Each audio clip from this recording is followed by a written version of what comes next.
राऊत साहेब, काल मनसे नेत्यांची थेट उद्धव ठाकरेंसोबत बैठक झाली मातोश्रीवरती. जागा वाटपाचा तिढा काही सुटत नाहीये. चुकीची माहिती आहे तुमच्याकडे. मनसे आणि शिवसेनेच्या बैठका या होतच असतात.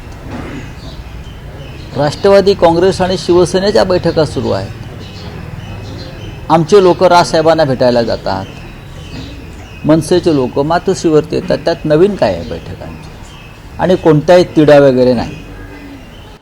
शिवसेना आणि महाराष्ट्र नवनिर्माण सेनेमध्ये जागा किंवा अन्य गोष्टीवरून तुम्ही जो म्हणताय तिढा पेच असं काही नाही. सगळं सुरळीत आहे, दिसेल तुम्हाला. किती जागांवर एकमत झालेलं आहे? कशाला पाहिजे? कशाला पाहिजे किती जागा? आमच्या दोघांमध्ये किती जागा विषयच नाही आहे. हे स्वतः माननीय राज ठाकरे यांनी वरळीतल्या पत्रकार परिषदेत सांगितलं. जागा किती आणि आकडा किती ह्याच्यामध्ये कोणीच पडत नाही.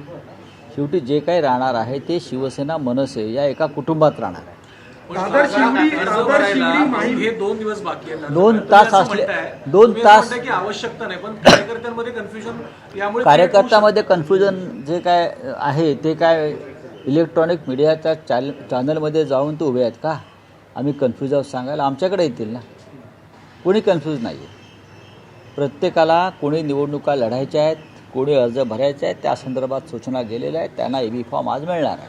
भांडूप, दादर, माहीम अशा 3-4 जागांवरती तिढा, त्याच्याबद्दलचं काय?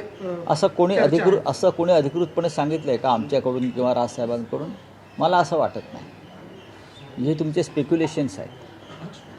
दादर असेल, माहीम असेल, भांडूप असेल, विक्रोळी असेल, मुलुंड असेल, आमच्यातला विषय असेल तर आम्ही सोडवायला समर्थ आहोत ना. कार्यकर्ते असतात, दोन्ही पक्षाचे इतर काही लोक असतात. प्रत्येकाची इच्छा निवडणूक लढण्याची असते. त्यांना समजवावं लागतं की ह्या वेळेला मुंबईची लढाई ही मराठी माणसाच्या अस्तित्वाची, अस्मितेची लढाई आहे. आणि कार्यकर्ते समजून घेत आहेत आणि चांगल्या प्रकारे चाललेलं आहे. कोणी कोणाकडे जाऊन रडत नाही आहे. दुसऱ्या बाजूला सर, काल मुंबई भाजपचे अध्यक्ष अमित साटम आणि महायुतीच्या नेत्यांनी स्पष्ट केलं की 207 जागांवरती आमचा निर्णय झालाय. 20 जागांचा हा त्यांचा आघाडीचा प्रश्न. अधिकृतपणे कधीपर्यंत समजू शकतो? आमचं अधिकृत अनधिकृत काय नाही. ज्या दिवशी अर्ज भरण्याची शेवटचा दिवस असेल त्या दिवशी कोण कुठे लढते हे तुम्हाला कळेल. शेवटपर्यंत ही उत्सुकता ताणली जाणार. त्याला कशाला उत्सुकता पाहिजे? आम्हाला माहिती आहे ना आमच्या पक्षामध्ये किंवा राजसाहेबांच्या पक्षामध्ये कोणी काय करायचं आहे. दोन्ही पक्षामध्ये कमालीचा समन्वय आहे, नेत्यांमध्ये समन्वय आहे. एकमेकांशी आम्ही कधीही जाऊन चर्चा करू शकतो, बोलू शकतो. अजून काय हवं युतीमध्ये? कोणताही तणाव नाही. राष्ट्रवादी शरद पवार पक्षासोबत बोलणी चालू होती. नाही, जागांचा प्रस्ताव नाही, प्रस्तावाचा प्रश्न नाही. त्यांनी आमच्याकडे ज्या जागा मागितल्या त्यापैकी बऱ्याचशा जागा आम्ही त्यांना देऊ शकलो. नाही, ते सांगतील ना, मी कशाला सांगू? जयंतराव सांगतील किंवा शशिकांतराव शिंदे सांगतील, ते सांगतील. तर असं तुम्ही म्हणाला होता काँग्रेससोबत शेवटच्या टप्प्यापर्यंत बोलणी सुरू होती. नाही बघा, मुंबई वंचितसोबत युती केलेल्याचं घोषणा केलेली आहे आणि करू द्या ना. पण प्रकाश आंबेडकरांनी मान्य केलं आहे का? काँग्रेसने घोषणा केली हे बरोबर आहे, पण माननीय प्रकाश आंबेडकर यांनी ही युती मान्य केली आहे का? जर त्यांनी ती युती मनापासून स्वीकारली असेल तर प्रकाश आंबेडकर आणि काँग्रेसच्या आघाडीचं आम्ही स्वागत करू. प्रकाश आंबेडकरांसारखी ताकद जर काँग्रेसला मिळत असेल तर नक्कीच आनंद आहे. आम्ही लोकसभेला प्रयत्न केला, विधानसभेला प्रयत्न केला, पण आम्हाला यश मिळू शकलं नाही. खरं म्हणजे डॉक्टर बाबासाहेब आंबेडकर या महामानवानं संयुक्त महाराष्ट्राच्या लढ्यामध्ये मुंबई ही मराठी माणसाचीच आहे हे केंद्राला आणि महाराष्ट्र द्रोह्यांना पटवून देण्यासाठी शर्त केली होती. आणि मुंबई महाराष्ट्राला आणि मराठी माणसाला मिळण्यामध्ये डॉक्टर बाबासाहेब आंबेडकरांचंही मोठं योगदान आहे. त्याच्यामुळे प्रकाश आंबेडकरांना सुद्धा ही मुंबई मराठी माणसाच्या ताब्यात राहावी असं वाटायला कोणती अडचण आहे असं मला वाटत नाही. आणि वारंवार प्रकाश आंबेडकर यांनी सुद्धा मुंबईवर मराठी माणसाचा हक्क असल्याचं जे मत आहे डॉक्टर आंबेडकरांचं ते अधोरेखित केलेलं आहे. काँग्रेसबरोबर राहून मुंबई महाराष्ट्रात राहणार असेल, लढायला सगळे तयार असतील, तर आम्ही या लढाईचं पण स्वागत करू. पण मुंबईच्या या मुद्द्यावरती काँग्रेसला सोबत घेऊन या सगळ्यावरती एकमत का नाही झालं? प्रकाश आंबेडकर यांच्यासोबत नाही, हा काँग्रेसचा प्रश्न आहे.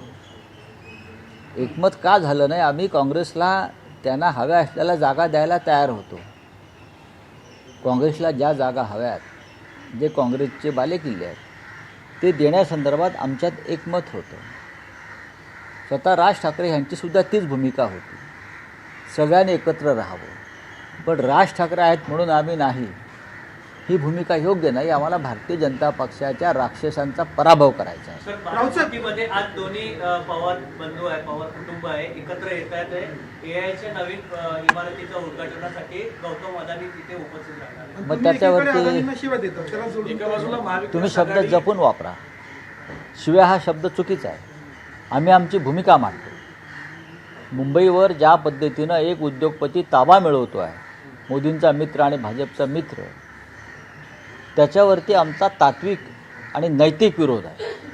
आणि ही लढाई जी मुंबईची आहे, ही गौतम अडाणी यांच्या मुंबई ताब्यात घेण्याच्या विरुद्ध आहे, जी भारतीय जनता पक्षाच्या मदतीनं मुंबई गिळण्याचा प्रयत्न होतो आहे. हां, ते उद्योगपती आहेत, अनेक उद्योगपती आहेत, पण त्यांच्या पद्धतीनं हव्यास कोणी मला कुठला इतर उद्योगपतीनं मुंबईच्या बाबतीत दाखवल्याचं दिसलं नाही इतक्या वर्षामध्ये. टाटा, बिर्ला, अंबानी, अनेक उद्योगपती या मुंबईमध्ये बिल्डर येऊन गेले. पण ज्या पद्धतीनं अडाणींना मुंबई गिळण्यासाठी उत्तेजन दिलं जात आहे, हे मुंबईसाठी आणि मराठी माणसासाठी अत्यंत घातक आहे. अदानीच्या एका बाजूला बाबतीत सर, एका अदानीच्या बाजूला बाबतीत ही इंडिया सगळी आघाडी- भूमिका असताना पवारांशी त्यांची जवळीक सातत्यानं हा त्यांचा सगळ्या- प्रश्न आहे. शरद पवार आणि गौतम अडाणी यांचे संबंध हे राजकीय नाही आहेत, कौटुंबिक आणि व्यक्तिगत आहेत. आपल्या कार्यक्रमाला कोणाला बोलवायचं हा ज्याचा त्याचा प्रश्न असतो. त्यांनी गौतम अडाणींना बोलवलं असेल आणि त्यासाठी पवारांचं अख्खं कुटुंब, ज्यांनी पक्ष फोडला तर अजित पवारसुद्धा उपस्थित असतील, तर तो त्यांचा व्यक्तिगत प्रश्न आहे. तरी चलिए, या सगळ्या भूमिकेमुळे कुठेतरी कुठेतरी या भूमिकांमुळे इंडिया आघाडी जी तुमची आहे त्यामध्ये कुठेतरी मतमतांतर आहेत असं दिसतं बघा, सातत्यानं. त्याच गौतम अदानींच्या गाडीचं सारथ्य आज पुन्हा एकदा रोहित पवारांकडनं केलं जातं. रोहित पवारांना प्रश्न विचारा. हा तर तुमचे मित्रपक्ष पवारांचा पक्ष फोडण्यामध्ये गौतम अडाणींच्या भावाचा सहभाग होता अशी माझी तेव्हा माहिती होती. अजित पवारांना पक्षातून फोडण्यात अडाणी होते अशी तेव्हा मी माहिती ऐकली आणि वाचली आहे. आता खरं खोटं ते सांगतील. बोलिए, क्या है? राऊत साहेब, आणखी एक प्रश्न. सर, अजून एक प्रश्न आहे. सर. कांग्रेस के नेता दिग्विजय सिंह ने पोस्ट किया है आरएसएस और बीजेपी को लेकर. उसने उनके संगठन की प्रशंसा की है, जिसे लेकर जो है राजनीति शुरू हो गई है.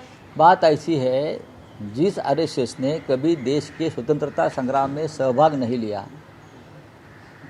जिस आरएसएस ने कभी देश का तिरंगा झंडा अपने कार्यालय पर 50 साल तक नहीं लहराया फहराया, जो आरएसएस देश में धार्मिक तनाव निर्माण करने में सबसे आगे है, ऐसे आरएसएस पर मैंने देखा है संसद में दिग्विजय सिंह जी ने बहुत कड़ा प्रहार भी किया है. तो अचानक ये क्या हो गया?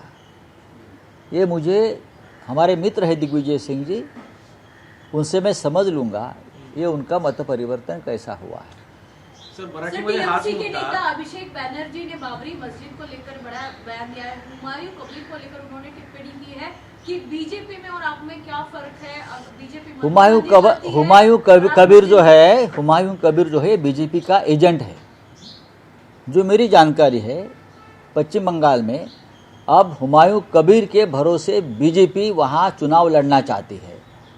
ये हुमायूं कबीर जो वहाँ बाबरी बना रहा है, ये सीधा एजेंट है बीजेपी का. और हुमायूं कबीर के भरोसे अगर बीजेपी चुनाव लड़ना चाहती है, तो ये हमारे वेस्ट बंगाल के सभी जो बंगाली भाई है, उसने ये धोखा समझ लेना चाहिए. सर, महाविकास आघाडीतले जे काही जागा वाटपाचे कथित वाद आहे, तुम्ही असं म्हणताय की कुठलाच वाद नाहीये, त्यावरती भाजपकडनं टीका करण्यात आली आहे की गावकी पुढे भावकीचं चालत नाही, असं भाजप प्रवक्त्यांकडनं अनुवाद यांच्याकडनं म्हणण्यात आलं. बघा, ते कोण काय बोलते त्यांना आम्ही काय फार किंमत देत नाही. यांची पोटं आमच्या पक्षावरती अवलंबून आहेत. आम्ही काय करतो काय नाही. ही गावकी भावकी जे काय आहे ते आम्ही पाहू. आम्ही समर्थ आहोत. चोरलेल्या पक्षाच्या, अमित शहाच्या पक्षाच्या, जो चोरला पक्ष आमचा, त्यांची काय लायकी आहे भावकी गावकी, मी त्याचा अभ्यास करा. दिग्विजय सिंग जे काँग्रेसचे नेते जेव्हा दिग्विजय सिंग शिवसेना आहे, फुटली तेव्हा राजा का बेटा राजा नाही बनेगा असा नारा शिंदे गटाने दिलेला होता आणि आता त्याच खासदार नरेश म्हस्केंच्या मुलाला ते निवडणुकीच्या रिंगणामध्ये उतरवण्याचा प्रयत्न करतायत आणि त्यांच्याच कार्यकर्त्यांकडून विरोध होतोय. ठीक आहे, तो त्यांचा प्रश्न. सर, बांग्लादेश में पिछले 6 महीनों में हिंदुओं पर 71 अटैक हुए हैं. सर, क्या कहना चाहेंगे?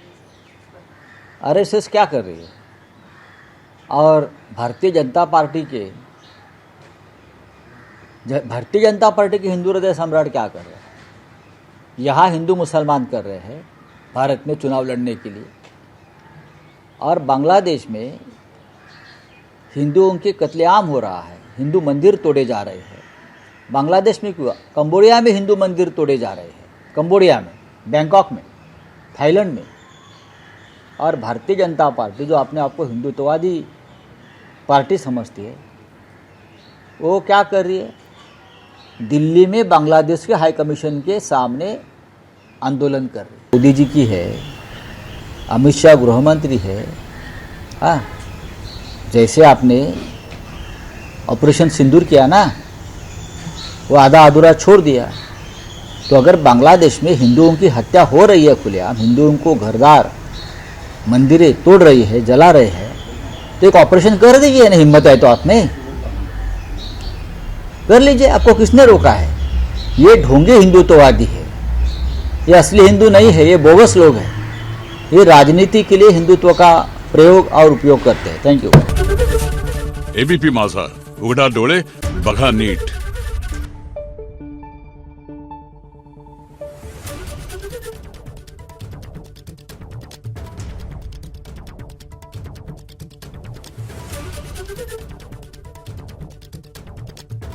Thank you.